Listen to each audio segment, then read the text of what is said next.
para nuestra primera sección. ¿Sabías que? Esa es la sección de donde tenemos una curiosidad.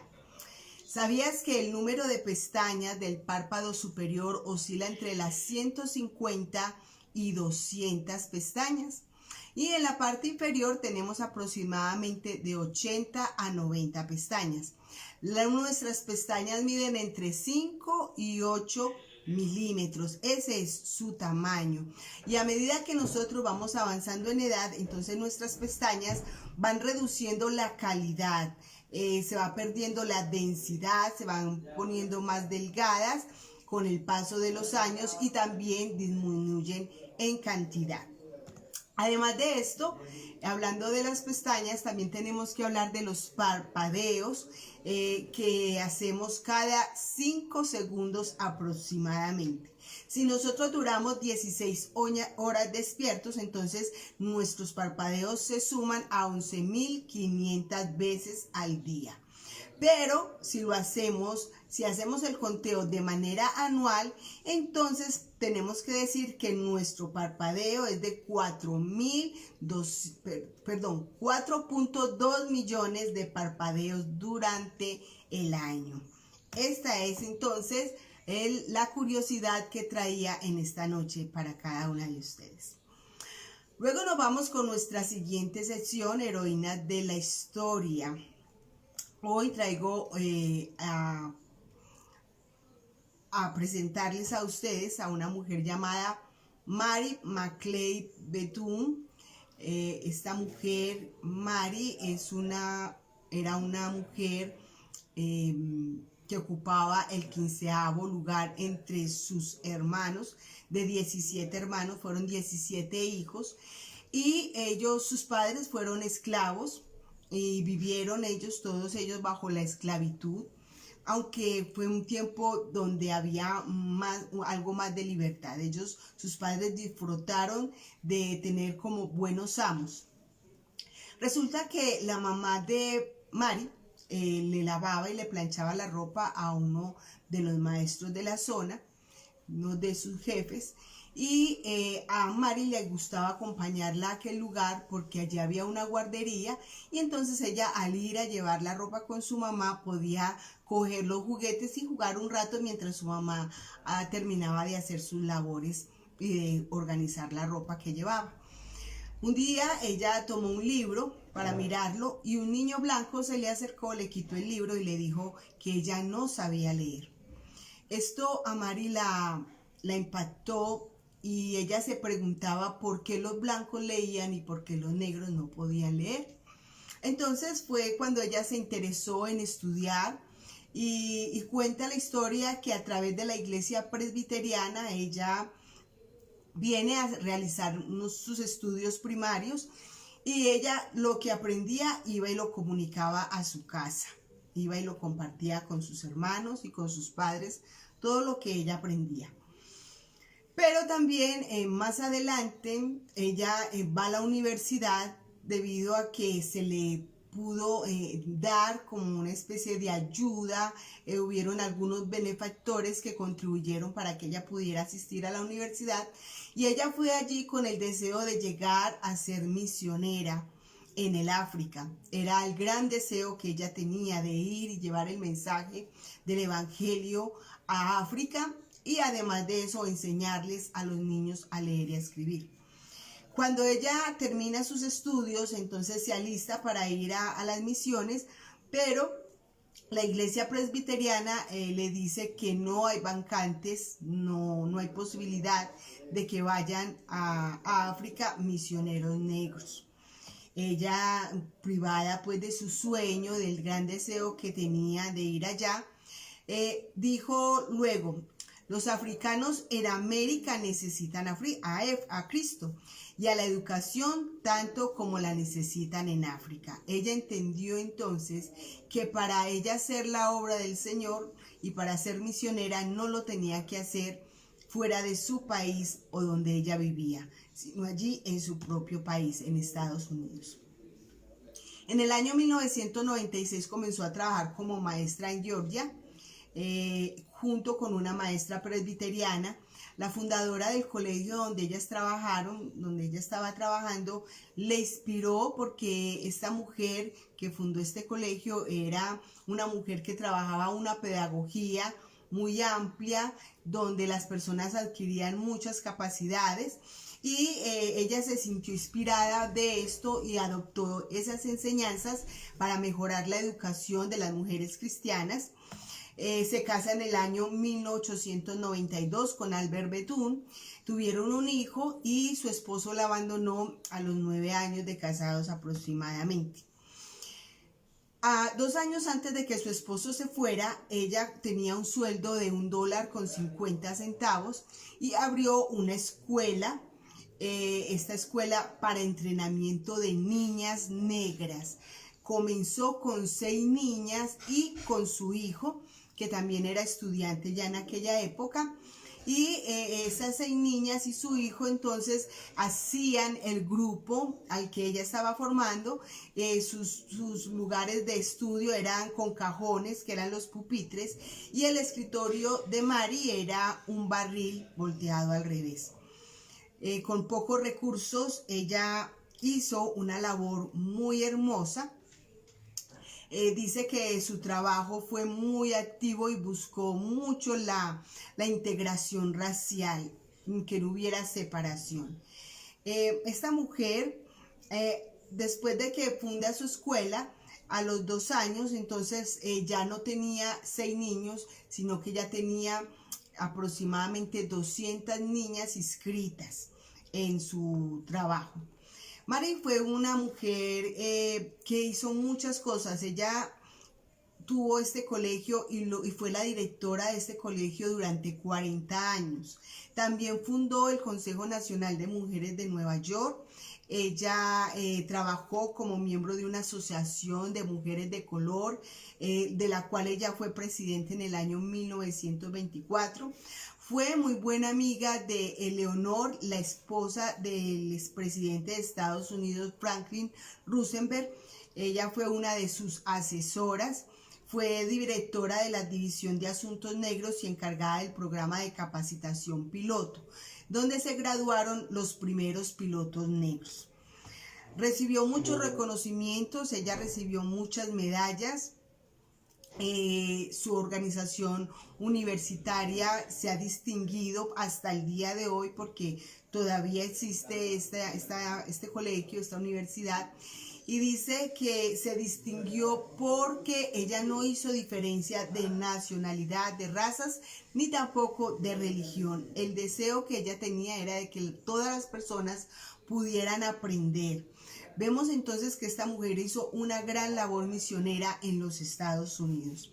Murió en el año 1955 y se erigió una escultura donde fue grabado lo siguiente, entre comillas, última voluntad y testamento. Les dejo el amor, les dejo la esperanza, les dejo el reto de desarrollar la confianza en el otro. Les dejo una sed de educación. Esta mujer entonces trabajando arduamente por la educación, por los niños blancos y negros a la vez, sin marcar ninguna diferencia, también dijo las siguientes palabras. Los tambores de África aún suenan en mi corazón. No me dejan descansar mientras haya un niño o niña negra sin la oportunidad de basar su entendimiento en contribuir en la cultura de todas las razas y de todos los credos.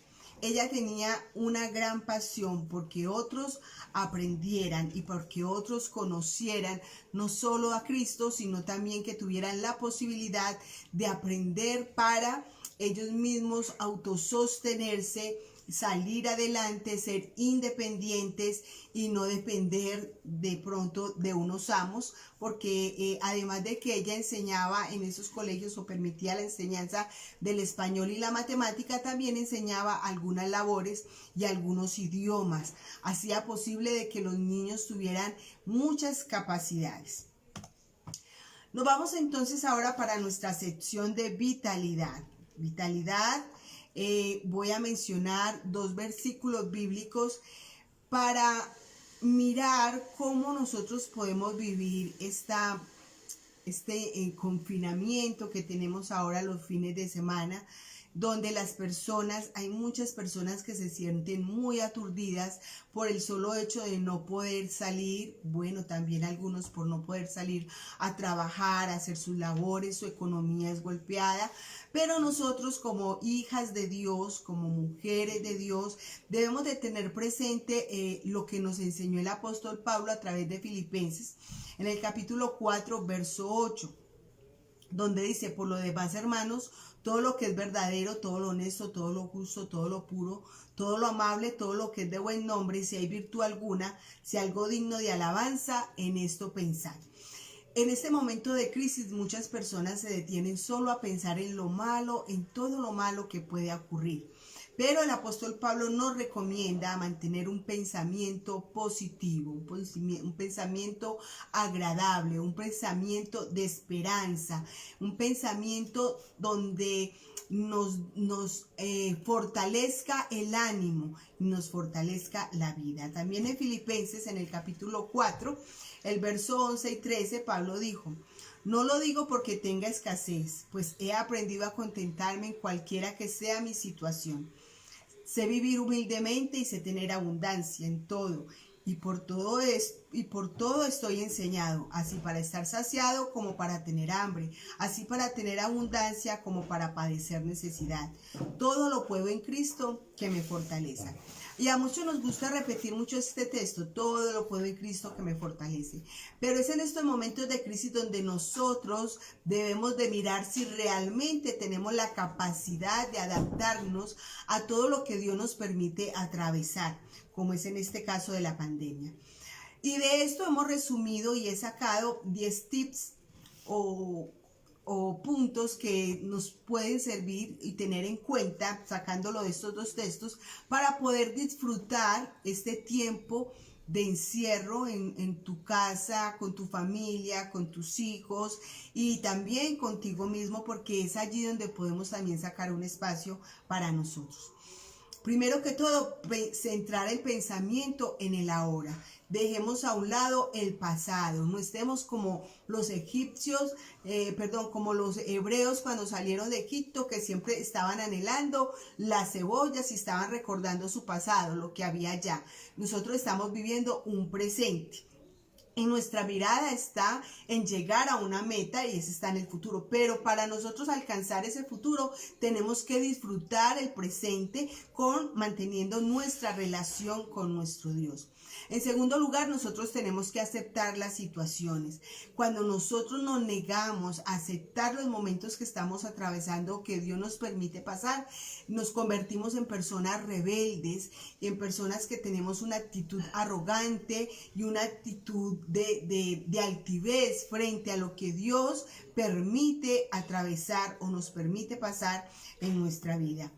En tercer lugar, hay muchas personas que están llenas de pánico, de miedo, porque se van a morir, porque les va a dar el COVID, o por su familia, o por todas estas situaciones que se puedan presentar a través de la situación que estamos viviendo. Pero cuando hay temor, esa emoción, que es una emoción que tenemos todas las personas, eso nos permite a nosotros la sobrevivencia.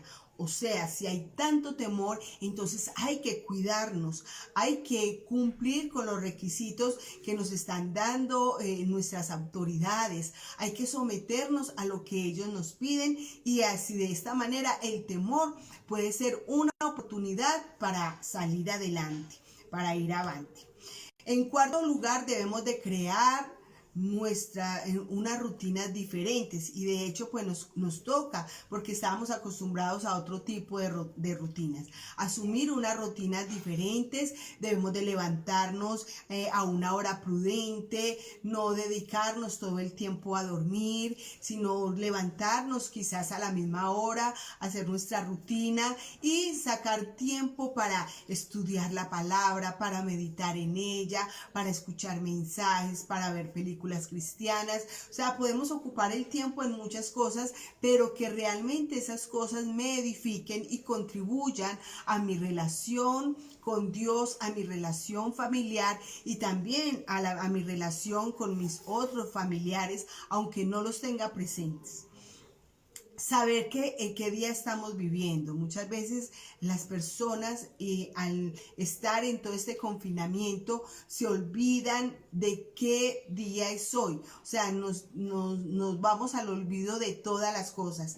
Y creo que nosotros deberíamos de programarnos en nuestro tiempo, sabiendo que, por ejemplo, el día viernes voy a hacer esto, el día sábado voy a hacer esto y el día domingo voy a hacer esto. Trazarnos metas, esto es muy importante, porque así nosotros no vamos a sentir tampoco el confinamiento ni se nos va a convertir en una carga. Debemos de ponernos en la situación de los más pequeños, ¿sí? Es entender a nuestros niños, a las personas quizás que no tienen a la presencia de Dios. Vivimos con personas inconversas y de pronto hay que comprender también su situación en algún momento, la situación de los niños. Ellos no comprenden, no entienden, entonces debemos de sacar como un espacio también para ellos, entender que es un niño que está en su casa, necesita jugar, necesita brincar, necesita saltar, él necesita gritar, es un niño y esa es una necesidad básica en él, y nosotros debemos de ser comprensibles y buscar el espacio y la forma para que los niños puedan botar toda esa energía en casa. Nosotros debemos de aportarle. Los niños también se afligen, se estresan, se deprimen y a veces nosotros no pensamos sino en nosotros y nos olvidamos de que ellos también tienen necesidad de atención en esta situación de crisis. Es muy importante mantenernos cerca de nuestra red de apoyo. ¿Cuál es nuestra red de apoyo? La iglesia, la familia, ¿sí? Las personas con que usted comparte en su trabajo. Es bueno mantener el contacto, no aislarse de las personas, no aislarse de la iglesia, no aislarse de las actividades que la iglesia realiza, no aislarse de su familia, de su padre, de su madre. Hoy podemos hablar con ellos a través de las redes sociales, del teléfono. Tenemos muchas formas de comunicarnos y eso no lo podemos dejar a un lado. Así aparentemente estemos cansados y fatigados, debemos de procurar mantener la comunión con nuestras personas en el exterior. Debemos encontrar también momentos para nosotros mismos, momentos para meditar, para evaluar nuestra vida, momentos para hablar con Dios, para dejar que Dios nos hable, para dejar que Dios llegue a nuestra vida y nos dé conocimientos nuevos, experiencias nuevas, que disfrutemos más de pronto la lectura de la palabra, la lectura de un libro, sacar un espacio para organizarnos. Muchas veces pensamos, no, como yo no salgo de la casa, entonces no nos peinamos, no nos organizamos. No, hay que organizarnos, echarnos nuestro perfume y estar bien, porque eso también ayuda a mantener el buen ánimo. Cuando nosotros nos abandonamos físicamente, eso también se refleja en nuestro ánimo, en nuestro carácter y en nuestra forma de ver las cosas.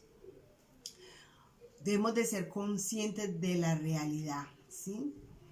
Debemos de afrontar nuestras situaciones de manera individual y la debemos de aceptar con calma. Si has tenido la pérdida de un ser querido o si alguno de tus familiares ha tenido que enfrentar el COVID, nosotros tenemos que ser realistas, no dejarnos llevar por las emociones o por las cosas que pueden quizás afectar nuestra integridad.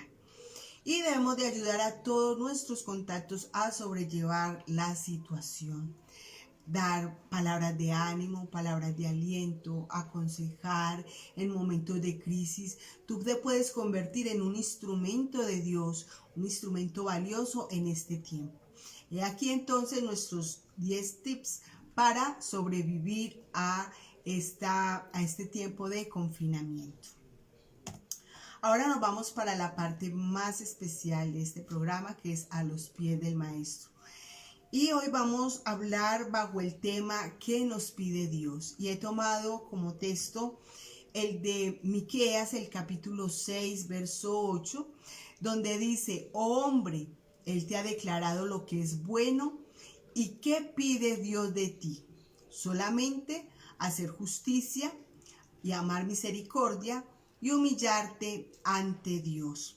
Vemos que hay muchas cosas que Dios nos pide a través de la palabra, ¿sí? A través de la escritura, Dios, por ejemplo, nos pide que cumplamos sus mandamientos, que hagamos su voluntad, que perdonemos al ofensor, que hablemos la verdad. Nos pide amar al prójimo, que, bueno, muchas cosas Dios nos pide. Pero todas estas cosas que Dios nos pide a cada uno de nosotros están encerrados en estas tres palabras que nos menciona Miqueas en el capítulo 6, verso 8. ¿Sí? La justicia, la misericordia y la verdad. ¿Qué es la justicia? Bueno, la justicia no es como la ve el mundo, ni es tampoco nuestra propia justicia. Esta justicia consiste en estar al tanto de las necesidades de otras personas y de ayudarles. Es estar al tanto de las necesidades de nuestra comunidad, de nuestra sociedad, de nuestro barrio, estar al tanto de las necesidades de nuestra congregación, estar al tanto de las necesidades de las personas que nos rodean, de nuestros vecinos, etcétera, etcétera. Esto no se limita solamente a las necesidades físicas, porque de pronto usted puede decir, bueno, aquella persona tiene una necesidad, yo tengo el dinero para aportarle. No se trata solamente de lo material, sino que las necesidades que tienen las personas van mucho más allá de lo que nosotros podemos percibir físicamente. Hay necesidades emocionales, necesidades espirituales, hay necesidades de salud, hay necesidades de información, tantas cosas. Encontramos, por ejemplo, en este tiempo de pandemia, cómo muchas personas se dejan impresionar por cualquier noticia que llega, cómo las personas se dejan impactar por cualquier noticia mal dada. Y creen todo lo que corre en las redes sociales, todo lo absorben, entonces están tensionadas y muertos de miedo. Hay que tener nosotros como creyentes, como hijas de Dios, mantener una información clara en cuanto a la situación que nosotros estamos viviendo. Y esta es una forma de hacer justicia. Si bien se dice que una golondrina no hace llover, pues podemos decir que muchas golondrinas sí pueden hacer llover. La justicia no la puede hacer los cristianos solamente a un solo cristiano, pero nosotros sí podemos contribuir a la justicia de otra manera. ¿Cómo de qué manera podríamos contribuir a la justicia? A través de rebelión, de manifestaciones, de sindicatos. No, Dios no nos ha llamado a traer justicia de esta manera. Dios nos llama a tener una vida transparente, una vida sin engaño, una vida sin trampas, una vida donde nosotros seamos justos en nuestros tratos comerciales con nuestros clientes, que seamos honestos en todo lo que decimos, que seamos equitativos, que no tiremos siempre para los que para los que nosotros queremos estar de lado, sino tener equidad, ser justos en esto, no hablar de cosas que no convienen, no hablar injustamente de otras personas que quizás nosotros no conocemos y que hablamos mal de ellas y no sabemos en realidad quiénes son.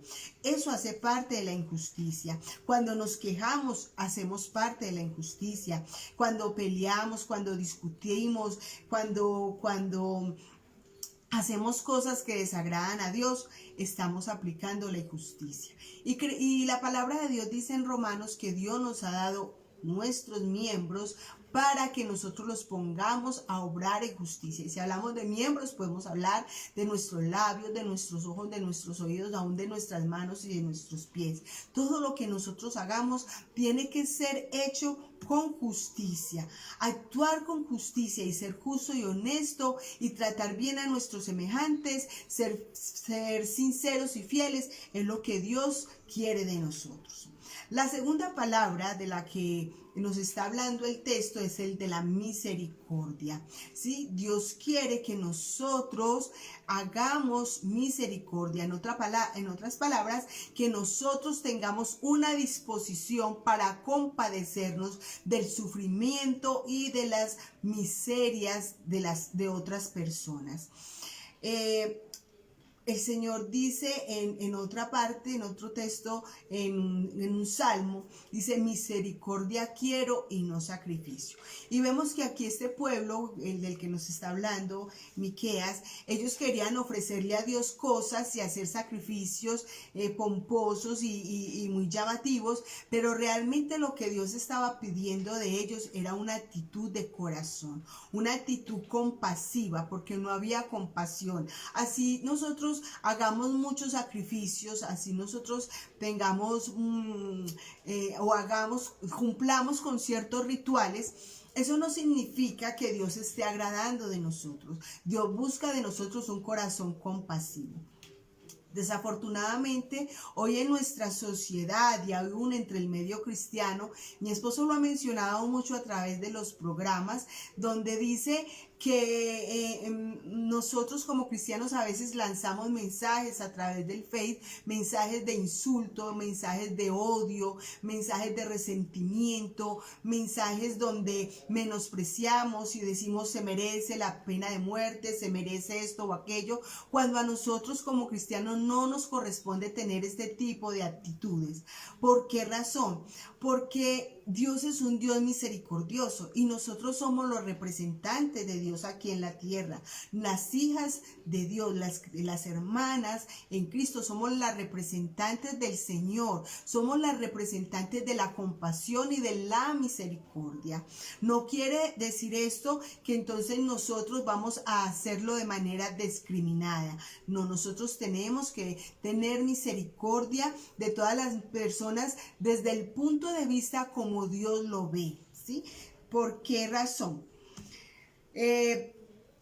Dios, el Señor, habló en Lucas, creo que es en el capítulo 10, donde nos habla del buen samaritano, ¿sí? A Jesús le hace una pregunta y le dicen, ¿quién es el prójimo?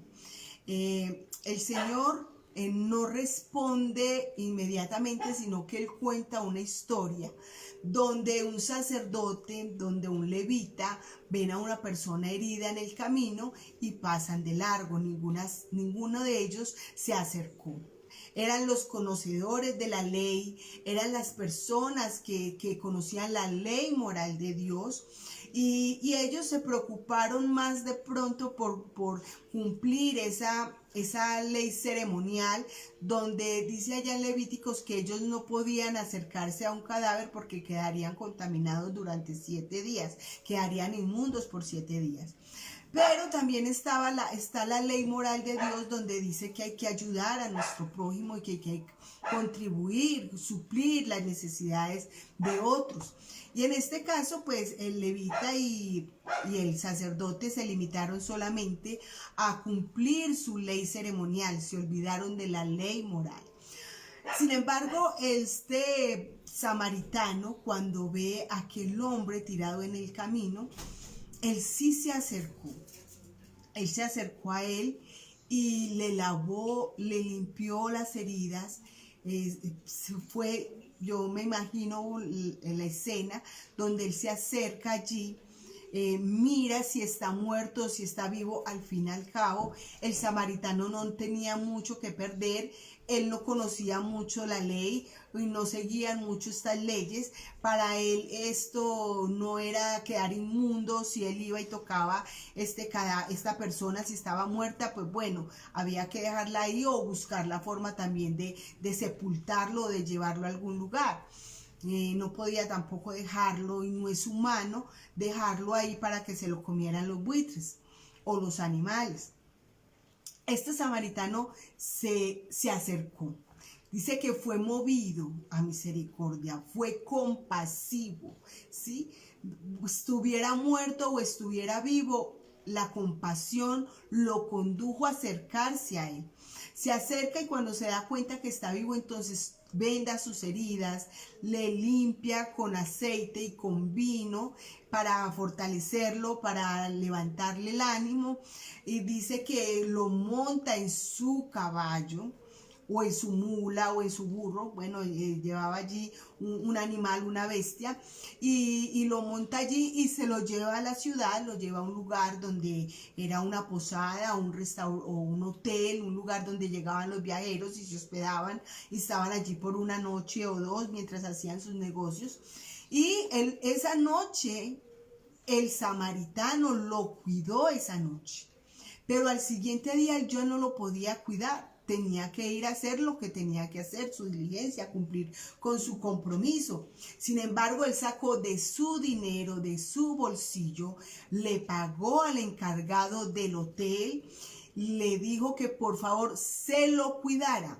Y me llamó mucho la atención esta palabra donde le dice cuídamelo, ¿sí? O sea, él se apropió de esta persona, o sea, era su paciente, era la persona que él debía de cuidarlo, consideraba como su deber o como su obligación. Eso me conmueve ver el amor de este samaritano, el amor que tuvo, la facilidad que tuvo de desprenderse de lo de él para poder ayudar a su prójimo. Tristemente eso no lo vemos hoy, ni en la iglesia, ni entre hermanos. Escucha uno palabras que duelen al menospreciar a una persona que está en la calle, o quizás a veces a mofarnos porque está hundido en las drogas, porque es un ladrón, porque es un violador, porque es una persona indeseable. Pero no nos damos cuenta que detrás de cada persona que considera que es de otro género, que hace algo vulgar y algo contrario a Dios, no nos damos cuenta que detrás de todo eso hay un alma que necesita de Dios.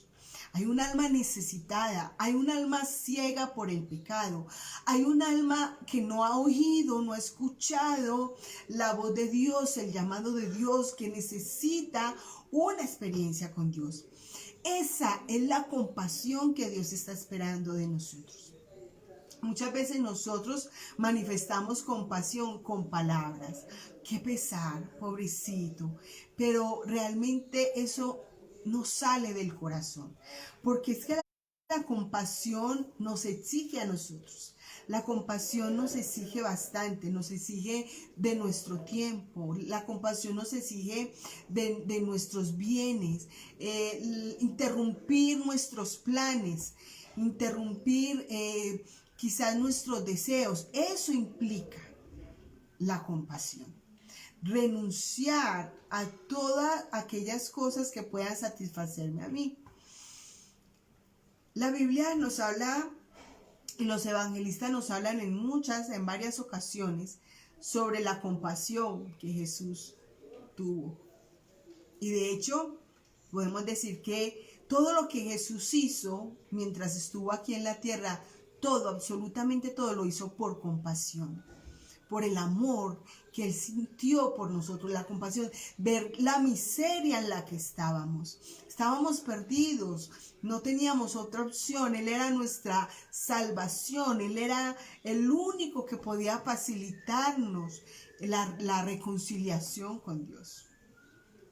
Mateo en el capítulo 9, en el verso 36, dice que Él vio las multitudes y tuvo compasión de ellas, porque estaban desamparadas y dispersas como ovejas que no tienen pastor. Y la pregunta que deberíamos de hacernos hoy es, ¿cómo vemos nosotros el mundo que nos rodea? ¿Cómo ven las personas que nos rodean? A veces escucha uno de algunas mujeres que dicen, ay, esa vieja que vive al lado de mi casa, esa vieja, ¿acaso no es una mujer necesitada? ¿Cómo la ve Dios? ¿Cómo la está mirando Dios? Quizás el Señor la está mirando con esa compasión, la está viendo como esa oveja desamparada, esa oveja confundida, esa oveja que no tiene camino fijo, rumbo fijo, que está desorientada, que está confundida. Nosotros lo podremos ver de esa manera. ¿Cómo miramos nosotros a las personas que nos rodean? ¿Cómo miras tú al vecino quizás que hace cosas malas y desagradables? Quizás es muy fácil sentarnos, criticar y hablar de él y murmurar y hablar con la vecina de al lado y decirle, mire vecina, ese hijo que tiene la vecina tan horrible, tan odioso. ¿Será que Dios se agrada de esas palabras o de ese pensamiento nuestro? Yo creo que no. Él está pidiendo de nosotros compasión, que tengamos compasión de los demás. El diccionario dice que la compasión es una emoción profunda, o sea, que sale de las entrañas. Y la falta de compasión entonces niega, cuando nosotros no tenemos esto, estamos negando al mismo Dios que nos creó, que nos formó, que nos hizo, que nos salvó y que lo hizo por compasión. Y estamos también mostrando, revelando quién es el Dios de nosotros. Quizás al no mostrar compasión estamos diciendo, mi Dios no es el que hizo los cielos y la tierra. Mi Dios soy yo mismo. El egocentrismo, la egolatría, ¿sí? Donde yo soy el Dios de mí mismo. La compasión entonces es el reflejo externo, la manifestación externa del amor que hay dentro de mí por las otras personas. Ese es un sentimiento de tristeza que produce el impulso a ayudar y querer aliviar el dolor o la dificultad del otro. Cuando siento compasión, entonces demuestro respeto por Dios. Jesús siempre sintió compasión por la humanidad y no solamente vino y les dio palabra, no solamente les habló la palabra que Dios le había mandado que hablara, sino que también les alimentó, como es en el caso de los 5,000 y en Betsaida y de los 4,000 allí junto a Decápolis, en las riberas del mar de Galilea. Vemos que Él fue compasivo cuando vio a la viuda de Naín. Él no vio simplemente una mujer que se había quedado sin un hijo, su único hijo. Él vio todos los conflictos que le rodeaban a ella al faltarle su hijo y tuvo compasión de ella. Tanto la justicia como la compasión muchas veces no las ponemos en práctica. Solamente hablamos de ellas. ¿Por qué razón? Porque no queremos complicarnos la vida, porque no queremos interrumpir nuestros planes y nuestras metas. Y como les dije hace un momento, esto requiere sacrificio y requiere esfuerzo de cada uno de nosotras. Y en tercer lugar está la palabra humildad, que es la ausencia de la soberbia. Es un carácter propio de la persona modesta que no se siente más importante que otras. Pero desde el punto de vista bíblico, nuestra humildad ante Dios, porque dice el texto que seamos humildes ante Él, la Biblia describe esta humildad como mansedumbre, como humillación, como ausencia del ego. Y la palabra griega traducida humildad allá en Colosenses en el capítulo 3, verso 12 y en otros textos bíblicos significa humildad de mente, o sea, ¿cómo pienso yo de mí mismo? Entonces vemos que la humildad es una actitud del corazón, no simplemente de una conducta externa. Porque hay personas que aparentemente son mansas, usted las ve físicamente y dice, ay, aparenta ser tan humilde, pero mentiras, hay momentos de orgullo. Todos padecemos del orgullo. Yo creo que todos los seres humanos tenemos la lucha con el orgullo continuamente. Pero Dios dice entonces que Él espera de nosotros no una apariencia de humildad, sino que realmente haya un corazón sencillo, un corazón humilde. Es como el que dice en Mateo capítulo 5 verso 3, hablando de los pobres de espíritu. El humilde es aquella persona que admite su ruina espiritual, su condición espiritual, su necesidad espiritual, su sed espiritual. Y ese es un requisito para cada una de las personas que quieren ser creyentes. Dejar que su corazón sea transformado de tal manera que reconozca que él sin Dios nada puede hacer. Esta actitud de humildad se opone entonces a lo que es la ambición, la vanidad y las luchas egoístas que vienen de nuestra autojustificación y de la defensa propia. Dios ha prometido dar gracia a los humildes, mientras que a los soberbios Dios los resiste. Nos dice la palabra en Proverbios en el capítulo 3, verso 34 y Primera de Pedro capítulo 5, verso 5. La justicia, la compasión y la humildad, estas tres palabras que acabamos de ver, de analizar, son el resultado de mi comunión con Dios. Esto no se aprende de un libro, no se aprende porque me lo dicen y ya. No, es necesario yo tener una buena relación con Dios para que la justicia, la compasión o la misericordia y la humildad sean parte de mi vida. Segunda de Corintios, en el capítulo 5, verso 16, dice que ya nosotros, de aquí para adelante, después de habernos reconciliado con Dios, ya no miramos o ya no conocemos a las personas según la carne. Y aun si a Cristo conocimos según la carne, ya no lo conocemos de esta manera. ¿Por qué razón? Porque nosotros ya vemos a las personas desde el punto de vista de cómo Dios las ve. Como personas necesitadas, personas que necesitan creer en el Señor, personas que necesitan acercarse a Él. Y en el versículo 18 quiero leer, dice que todas estas cosas provienen de Dios, quien nos reconcilió consigo mismo por Cristo y nos dio el ministerio de la reconciliación.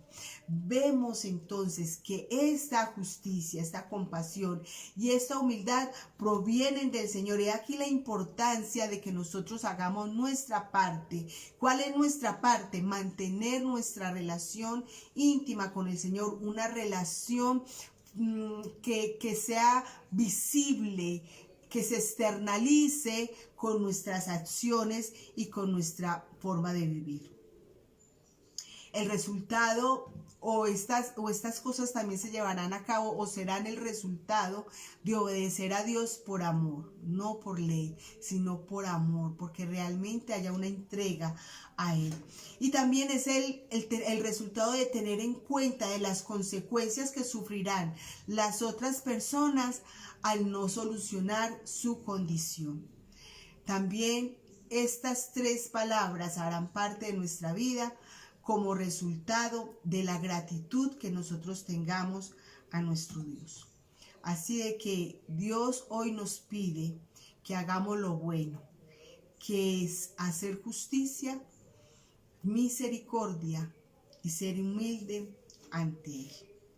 Vamos a estar orando entonces en esta noche por cada una de nuestras peticiones delante del Señor. Antes quiero saludar a las personas que estuvieron conectadas o que han estado ahí.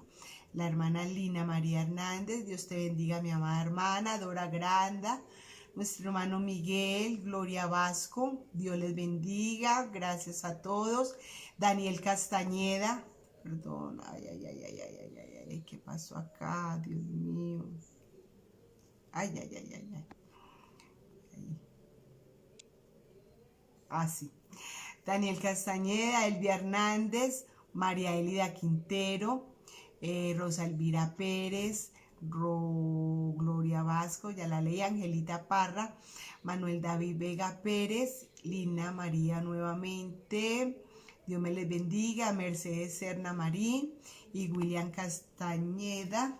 Bien, bienvenidos todos ustedes, todos los que estuvieron ahí presentes. Gracias por estar ahí, por apoyarnos, y vamos entonces a orar, a presentar nuestras peticiones delante del Señor En esta hora presentemos nuestra necesidad al Señor, nuestro gran deseo, hermanos. Mire, si nosotros no le pedimos al Señor que Él nos ayude a hacer la justicia, porque recuerde, esto proviene de Dios, hacer justicia, hacer misericordia y ser humilde delante del Señor, no depende de nosotros, depende de que realmente nosotros seamos la morada del Señor, que el Espíritu de Dios esté en cada uno de nosotros y que nosotros podamos ser ese canal de justicia, ese canal de misericordia, ese canal de humildad, para que la sociedad glorifique el nombre de nuestro Dios. Padre, yo te doy muchas gracias en esta preciosa noche por cada uno de los hermanos y amigos que estuvieron presentes en este programa, también de los que no pudieron estar, Señor, pero te ruego que tu bendición sea sobre cada uno de ellos. Coloco sus familias, sus hogares, su salud, su economía. Son momentos de crisis, momentos de angustia, de dolor por sus familiares. Todo esto lo presento delante de ti, Señor, y te ruego que tú les ayudes por tu gracia, por tu misericordia. Que nos ayude, Señor, a todos nosotros a ejercer la justicia, la misericordia y la humildad delante de tu presencia, por amor a ti, por amor a tu palabra y por amor a nuestro prójimo, Señor. En el nombre de Jesús yo te doy muchas gracias.